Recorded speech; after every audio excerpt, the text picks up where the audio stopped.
কক্সবাজার কলাতলির প্রাণকেন্দ্রে সুগন্ধা বিচে এক বড় ভাইয়ের সাথে ঘুরতে আসলাম।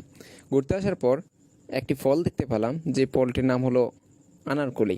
যে ফলটির নাম অনেকবার শুনেছি, কিন্তু খাওয়ার সৌভাগ্য হয়নি। এই প্রথমবার ফলটি খেয়ে দেখব। মামাকে বললাম ফলটি দেওয়ার জন্য। মূল্য 40 টাকার কথা বলল। দেখি ফলটি কীরকম বানিয়ে দেয়। ফলটি মূলত টেকনাফে পাওয়া যায়। এই তো ফলটি আমাকে দিচ্ছে।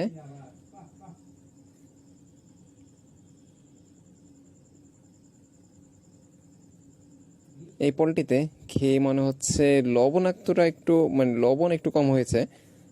যাই হোক, এই তো বড় ভাই লবণ নিচ্ছে, মরিচ নিচ্ছে। লবণ মরিচ একটু কম হয়েছে মনে হচ্ছিল, কিন্তু খাওয়াটা ছিল অসাধারণ। যাই হোক, আপনারাও কক্সবাজার সুগন্ধা বিচে আসলে খেয়ে দেখতে পারেন।